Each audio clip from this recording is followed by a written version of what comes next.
Hello and welcome back to Tommy's Top Picks. I'm Tommy. I'm joined by Murphy, Hello. and we are doing the first edition of Tommy's Top Picks 5 comics of the week of April 5th, 2022. And we are going to be presenting you the top 5 picks of comics that we think you should pick up this week, starting with Batman number 122, written by Joshua Williamson, artist Howard Porter, and the colorist Tomeu Mori. This is the second part of Shadow War. Ra's al Ghul is dead and Talia is out for revenge. Batman is on the case to find Deathstroke before Talia's elite killers do. But Batman starts to piece together that not everything is what it seems in Raz's death, and knows whom he must interrogate to get answers: Talia herself. Can the two former lovers ever work together again? Plus, a backup tale showing the secret first fight between Batman and Deathstroke. Continues from Shadow War Alpha number 1 and continued in Deathstroke Inc. number 8. So, you're pretty much caught up with Batman, right? I am not. I am in City of Fear still. Fear I'm State. fully caught up. Okay. So I just read Shadow War Alpha yesterday and 121 the other day. I'm very excited for this one. It definitely looks like Ra's al Ghul's officially dead. I mean, obviously we don't know, Sure. but And it death looks in like, comics, it's yeah, always permanent. especially with him. Yeah, You know, right. you never know. Um, but no, it looks like there's change coming, and I think this whole event is gonna have a lot of change for Batman and Damian even. hmm So I'm very excited for this one. Yeah, I know some of that started in Fear State with like Damien going back to Talia. I read that. Yeah, Um, their relationship is not very good right now. That's for sure. Bruce and Damien? Bruce and Damian. Yeah, yeah. Well, it's been struggling Yeah, for a while. I mean it's all still since Alfred's gone, Right. and that gets talked about in Alpha. I won't tell you, but yeah, So is it 121 then Alpha? yes, Okay. because Batman was gone Right. from Gotham, and Right. then now he's coming back at the end of 121. Okay. And is this Shadow War the event that is going to lead into Zdarsky's run? I'm not 100% certain about that, but I would There, assume yeah, there wouldn't I be would much assume it runtime. fall out. Yeah. Yeah, the timeline looks like it would follow up correctly. Cool. Maybe a filler issue here or there, but Yeah, probably. cool. Well, anything else you want to talk about this one? I mean, it's honestly, I feel bad that I'm not caught up, but it's one of those things where I am trying to get caught up on all my comics, and this is a top priority. I just need to do it, and I wish that DC Infinite. So the time that I can read comics is not always when I'm at home, and so reading my physical comics is hard. So I read a lot on Infinite, DC Infinite, Mhm. and man, I wish they would just copy Marvel and go to 3 months behind instead of 6 months. Yeah, it's really far behind. It's So just like, what's even the point? like, I yeah, guess you can binge way back, but if you're trying to catch well, I mean up, that's with the Snyder Justice League. You yeah, know, right, that's really what I use Infinite for, is just going back and reading old runs. right. That You makes know, sense. but no, I mean you shouldn't feel bad that you're not caught up. I don't know much about the next book on the list, so All right, well, we'll jump to it. why The don't you move? next one's, Um, yep, you want to do it or do you want me? I'll do it. I know this one. Okay. So this is Firepower number 19. It was number 4 on our list, written by Robert Kirkman. The artist is Chris Samney, and the colorist is Matt Wilson. This is the beginning of a new story arc, so it is a good jumping on point for new readers. I do highly recommend you go back and read the previous ones. The legends are true, the dragon is real, the world is in danger. All this and introducing Master Shun, which I assume is a new character. This story, so I'll just give you kind of the elevator pitch for this book because I think everyone should read this. it is written by Robert Kirkman, so famed from Walking Dead and Invincible. Now imagine that, but writing a modern day ninja book, Interesting. kung fu book. So it starts off with it. So the way you don't start with issue 1 in this series. Comics can never be simple. It started with a trade, actually. So there's a trade and then issue 1, and basically Robert Kirkman wanted the story he didn't want it to start with just 22 pages. He wanted like a whole story arc set up, essentially. And what that setup is, it's this the main character, Owen Johnson, who is trying to find out more about his parents, and it led him to this temple of kung fu fighters on top of a mountain. And he gets on top of the mountain. This doesn't spoil anything because it's like in the first issue of the first trade. He gets to the top of the mountain, and then there's this kung fu master rocking Air Jordans and like headphones, and just not what you would expect, but just awesome. And it's the first story really takes place on that mountain and develops the relationship between him and a couple of the people on that mountain. And then the first volume then on is more so in like rural America, where he has his wife, he has 2 kids, he's at home, and his wife, I believe, knows about his past, but his kids don't. And but then all hell breaks loose at home, and it just gets, I don't know, it's really interesting. I don't want to spoil much more, but this book, I think and it's not too late. We're only on issue 19, and I can see this being a long run book like Walking Dead and Invincible, because Robert Kirkman doesn't really do short. He doesn't really do short. That's sure. And I think this is going to be just another one of his big hits, and I've enjoyed every issue that I've read. Yeah, people, from what I've read, review-wise, people are very excited about it. So yeah, it's definitely on my list. Like I said yesterday when we talked, I didn't realize that it was Kirkman. Yeah. Oh yeah. I had heard about it and didn't look into it much. Yeah. But I'll generally read anything he writes. Right. Exactly. Me too. And I'm not a big like kung fu ninja kind of guy, but Kirkman, I'm on board. And so I was listening to an interview right as it was coming out, and I guess his pitch to get Chris, because he really wanted Chris to be the artist for it, and he was like warning him. He was like, "Hey, there's going to be some pages where there's like 100 ninjas fighting on the page, on like a dual page spread," and he's like, "Bring it on, let's do it." And sounds like something I'd be into, because I do like ninjas and kung fu. Yeah.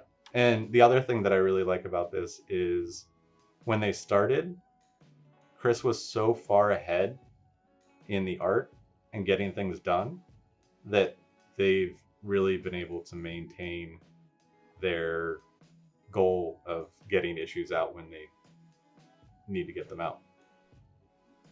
This was the one that had trouble with the release because of COVID, right?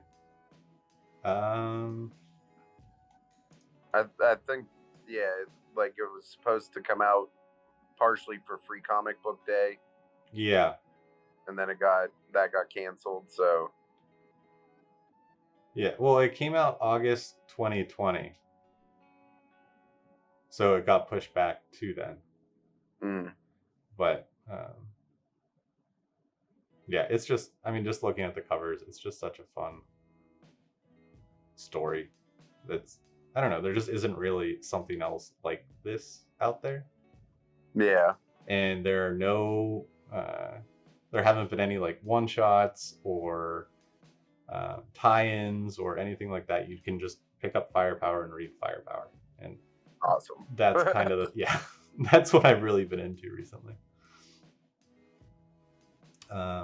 Yeah. So that's number 4. We'll move on to number 3, which is Little Monsters number 2. You want to give the synopsis on this one? Yeah, so Little Monsters number 2 is by Jeff Lemire and Dustin Nguyen. The thrilling new series by Eisner Award-winning team Jeff Lemire and Dustin Nguyen continues as more is revealed about the young vampires left to survive on their own. When a man stumbles into their camp, the long-forgotten taste of human blood is quickly remembered. So this is another one that I haven't gotten to catch up with, but I definitely. I mean, we're only on issue 2. Yeah, I was reading about issue 1, and it seems pretty dark, which I'm definitely a fan of. Yeah, so the synopsis for issue 1 is they are the last children on Earth, and who also happen to be vampires. For longer than they can remember, these child vampires have lived a life of eternal wonder amongst the ruins of humanity, but shocking events fracture the group and set them on a path of discovery that will shatter their innocence forever. Well, how innocent is a vampire anyways? In my opinion, I feel like vampire comes with a general level. Yeah, I just... innocent lost. Yeah. And, I mean, just the team of Jeff Lemire and Dustin, they're one of my favorite... Jeff Lemire is one of my favorite artists. Dustin Nguyen is one of my favorite artists. And I love Jeff Lemire's writing. Yeah. It's a match. Like, they're Batman or what was it, Robin and Batman? Robin and Batman. Yeah. The 3-issue, oversized issue series. Very good. Very excited to see where this goes. Yeah, I'm definitely going to be picking this one up this week and issue 1. Yeah. And then we got Radiant Red, number 2. So this is a spin-off of Radiant Black. Give you a synopsis. It's 1 o'clock on a Thursday morning. Satomi Son should be at home with her husband, in bed, asleep. So why is she in an abandoned warehouse in an empty industrial district? And who or what awaits for her inside? So Radiant Red is a spin-off of Radiant Black. And just to kind of, because we haven't done this before, kind of introduce you to these books. Radiant Red is a character that came out of Radiant Black. This is a mini series. I think it's 5 issues. 6 issues. 5. No. 5 issues. Number 2 of 5. So Radiant Black is a book about a millennial who is down on his luck, had to move back in with his parents, hates his commute, hates his job, basically gets the power of a Power Ranger, and is figuring out what to do with it. Anything I missed on that one? No, that's pretty much it. So this series is going to be cool. It spins off of like the events of Radiant Black, mm-hmm. Which I mean it got pretty. Radiant Black's gotten pretty intense, but so this character Radiant Red is kind of the bad guy at one point for Radiant Black. That was in volume 1, right? Yeah, I believe so. It was it's like the cliffhanger of issue 5 or 6. Yeah, issue 6 is like the introduction for Radiant. Yeah, so that's where I am. So I haven't read 1. I read volume 1 of Radiant Black, and I have Radiant Black volume 2 sitting on my nightstand. So it gets really cool. I'm kind of, I wouldn't say surprised that this was the other character they went for with the spinoff, because they end up introducing a few other Radiants. Okay. Each one has their own power sets and things like that. But I'm assuming just I'm not going to spoil issue 6 for you, but just what this character contributes to Radiant Black is more than likely why they went with it. Interesting. But yeah, her backstory is pretty, as with most stories like this, somewhat tragic. Sure. Yeah, it's a difficult life for her, so I'm interested to see how this whole thing spins out, because she'll be getting her own villains and stuff like that. Yeah, I mean it's a super cool premise. I think it's I am the target demographic. We are the target demographic. We are Yeah. millennials who are into Power Rangers, and now we want our more mature version of that, I guess. Mm-hmm. And I mean, it's written by Kyle. The main book is written by Kyle Higgins, and he wrote Power Rangers for how long? A while. Yeah. And and basically what I've heard is this is all the stories that he's wanted to tell, but wasn't able to under that IP. Well, what I like about this spinoff too is that the writer Cherish Chen, she was one of the writers on Radiant Black issue 6. Oh, so like a co-writer. Yeah, so they brought her in for that issue. So she's kind of like co-creator of this character. Yeah, so that's seemingly what they went with is they gave her the one issue introducing Satomi in Radiant Red and in Radiant Black issue 6, and then now she gets her own series. Gotcha. It'll definitely be cool to see what she does with it. Yeah. The story just lends itself to having there's so many opportunities to do things. Oh yeah, and the art's gorgeous. I think it's well written. It's a fun ride. Variant covers. Oh, the variant covers are wild. I'm not that into variant covers, but I cannot help myself when there's a good Radiant Black variant cover. Yeah, I don't have any, and I'm mad at myself for not having any. I got the Radiant Red #1, the one with her, the D cover, with her against the glass. Oh yeah. I was like, this is very Spider-Man-y, kind of. I dig it.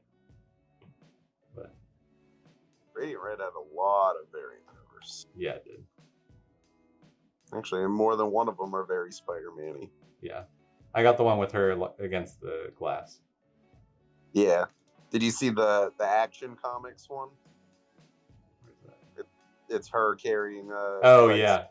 Yeah, I didn't have an option to pick that one up, but that one's pretty dope. I also really like the other Spider-Man-y one, the one of her eating the hamburger on the rooftop. On the rooftop? Yeah. Oh man, I definitely got to start picking up some. Yeah, that's bad. Stuff. I can't. I'm not. I'm gonna stop looking at those. This, I mean, Radiant Black. Like you have the #1 with just the helmet, right? I have almost all the covers for #1. Yeah. Well, never mind. Yeah. Get some of them. Yeah, when that was like, I'm a huge Kyle Higgins fan. I became a huge Kyle Higgins fan when I was introduced to him in the New 52 Nightwing when that started, and then I started going back and reading a lot of his old stuff and have just kept up with everything that he's been putting out recently. And when I found out that this Radiant Black book was coming out, I went to the store, went to my comic book store, and was really just like, hey, every variant cover you're getting for Radiant Black, I want one. That's what I and it gets you a chance at the ratios too. Yeah. But yeah, anything else you want to talk about with Radiant Red? I'm sure we're going to be talking a lot about this and Black. Yeah, I'd say that hit the top 5 quite a bit. Yeah. So we have our #1, our first #1 for our first week of the top 5. Batman Beyond Neo Year #1, written by Colin Kelly and Jackson Lansing, art by Max Dunbar and colorist Sebastian Chang. Do you want to read the synopsis on this one? 1 second. So chapter 1, Gotham's Sword. Neo Gotham is alive and has killed Bruce Wayne. It's rejected Terry McGinnis as Batman and offered him the chance to escape. Terry turned it down. He is the city's protector and he will uphold the legacy of Batman. Now, Neo Gotham will do everything in its power to destroy Terry, including creating brand new villains to fight him. Terry's first year without Bruce Wayne begins. Does he have a fighting chance? From the Rising Star creative team of Colin Kelly and Jackson Lansing and Max Dunbar, a new future for Batman Beyond has begun. I love Batman Beyond. Me too. I don't really know what else there is to say about it. You know, I mean, I was like Batman Beyond #1. I was like, all right, well that's our #1 pick of the week. Yeah, it's gonna be fine. Like the variant cover of him like in the Batmobile or the Batplane, it doesn't really say, but like him in the red cockpit. Oh man. Yeah, no, it's gonna be a good one. Sad the Bruce Wayne's dead. Well, sure, but I think that gives Terry an opportunity to carve his own path. Right, and I'm also really excited about the new villains. Yeah, that's always fun, especially because they're not limited by modern technology. They can kind of go crazy with it because it's the future. Yeah. You said it. I love Batman Beyond. There's no ever since I was a kid, that show, the movies, like the comics I've read over the years, like it's just, I'm excited for this one. I wasn't too, I don't know. The cockpit cover is by far the best one, but the other ones I wasn't really that in awe of. No. But no, me neither. Are the next variants out? Not really. I don't see a lot of variants for this, which is sad. Oh, they might be updating. Yeah. You know, it might come out later. But this, I'm pulling this from the beginning, and I'll probably try to keep up with this one. Yeah, I mean, it's not a limited series, and yet it's not a limited series yet. DC likes to put out these new #1s, and then 2 or 3 issues in, be like #3 of 12. And it's right. Like, okay, all right. But I don't know. I think this one has a chance to go for a bit. I know DC and Marvel don't like big numbers, but yeah. Well, I'm excited too. Jackson Lansing, one of the writers, he was doing Kang the Conqueror, right? The new series, and it was good. I liked it a lot. I think I read the first issue or 2, but then fell off. I mean, it's time traveling hijinks, you know. So time traveling to me, I just I can't. I'm just like, oh no. Sometimes, but you know, I'm a huge Kang fan, right? So you know, I'm happy. That was the first thing I really read of Jackson Lansing, so I'm pretty excited to give this one a try. Yeah, no, I have high hopes for this. I'm really excited about it. Yeah. That Batman, that cockpit cover is a 1 in 25. I know. I think I'm gonna. I don't know. We'll see. I might add it to my list. We'll see. Yeah, I'll see if I can get a copy of it, because that is a sweet cover. Right. I can't decide if I want the cover or I want like a print of it and just get a poster and like put it up. Yeah, no, I agree with that. That is a cool one.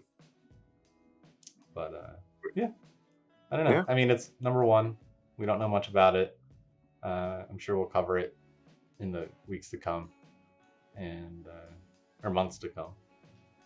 But anything else you want to talk about it? No. So I read a couple. I read a couple pages of it, like a little preview. Oh yeah, sure. And the style just is very intriguing to me. Like the first page is like, it's seemingly not Terry's thoughts, it's somebody else's. Interesting. And it seems pretty interesting.